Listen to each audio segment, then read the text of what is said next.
বাস্তবায়ন হবে।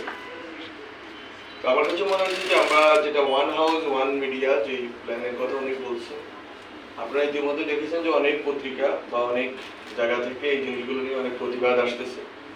বিভিন্ন শিল্পগোষ্ঠী বাংলাদেশে গত 15-16 বছর না শুধু এর আগে পরে মিলিয়ে অনেক মিডিয়া তৈরি করছে এবং একটা হাউজেরই বা একটা পরিবারেরই বা একটা শিল্পগোষ্ঠীরই দেখা যাচ্ছে 2, 3, 5, 6 করে পত্রিকা বা বিভিন্ন ধরনের মিডিয়া প্রতিষ্ঠান আছে। তো এইটা এক ধরনের ভোট কম্পিটিশনের সুযোগকে নষ্ট করছে। এটা হচ্ছে সবচেয়ে গুরুত্বপূর্ণ। আপনি বাংলাদেশের মিডিয়া, যেটা আমি রিসেন্টলি আমার একটা বক্তব্য বলেছি, সেটা হচ্ছে বাংলাদেশের মিডিয়ায় যেটা এখানেও একজন আলোচনা করছেন, সেটা হচ্ছে অ্যাকাউন্টেবিলিটি দরকার। আপনার রেসপন্সিবিলিটি অ্যান্ড অ্যাকাউন্টেবিলিটি ছাড়া, যেমন আমরা আজকে সরকারে আছি, আমরা জনগণের কাছে অ্যাকাউন্টেবল, রেসপন্সিবল, সবকিছু জবাব দিতে বাধ্য যদি আপনারা প্রশ্ন করেন। তেমনিভাবে আমি মনে করি সংবাদ মাধ্যম অবশ্যই প্রত্যেক সাংবাদিক না, সবাইকে ধরে ধরে প্রশ্ন করার বিষয় না, মক করার বিষয় না, কিন্তু সংবাদ মাধ্যম যারা নীতি নির্ধারক আছেন বা যেই নীতি নির্ধারণ পর্যায় থেকে সংবাদ মাধ্যমে বিভিন্ন নিউজ হয় বা অপিনিয়ন তৈরি হয়, সেটাকে অবশ্যই প্রশ্ন করার এবং অ্যাকাউন্টেবল করার সুযোগ থাকা উচিত। মানে আপনি বলতে পারেন না যে পার্লামেন্টারিয়ানরা প্রশ্ন করা যাবে, জুডিশিয়াল অফিসারদেরকে প্রশ্ন করা যাবে, ইভেন সিকিউরিটি এজেন্সিকে প্রশ্ন করা যাবে, কিন্তু সাংবাদিকদেরকে প্রশ্ন করা যাবে না। আমি চাই না যে এই জিনিসটা থাকে।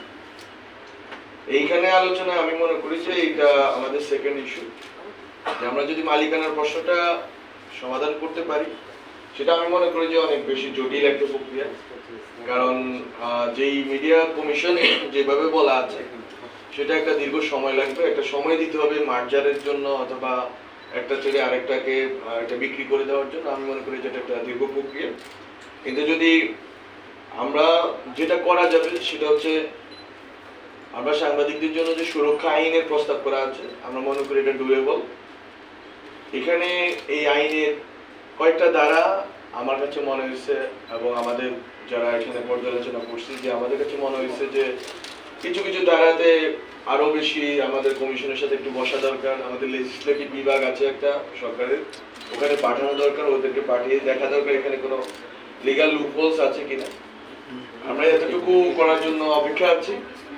এরপরে আমরা এই আইনটা হয়তো ক্যাবিনেটে তুলবো এবং এটা আমরা যাতে আইনে আকারে আসে সেটা চেষ্টা করবো। এটা হচ্ছে মিডিয়া সুরক্ষা আইনের বিষয়।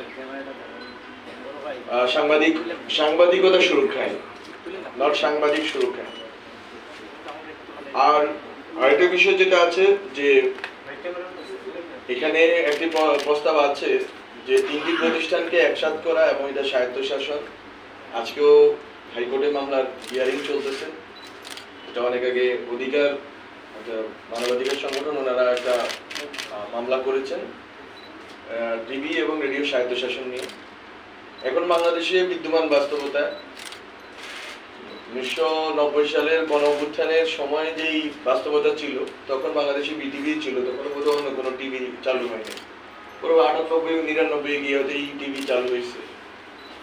এখন তো বাংলাদেশে টিভি আছে, আমার অনুমতি, আমাদের মন্ত্রণালয় অনুমোদিত হচ্ছে বোধহয় 42 কিংবা 44টা, চলতেছে 34 কিংবা 36টা। আমি এটা একটা দুইটা কম বেশ হইতে পারে। তো এই সময়ে এসে আসলে বিটিভি বেতারের অবস্থা আপনারা জানেন, বা যে রেডিওর বাংলাদেশের বাস্তবতা, রেডিও আসলে কিভাবে শুনে মানুষ, বা আসলে আমি যখন রেডিওর বেতার কার্যালয়ে গেছি তখন আমি দেখার চেষ্টা করছি বেতারে আসলে কাদেরকে রিচ করতেছে এবং তাদেরকে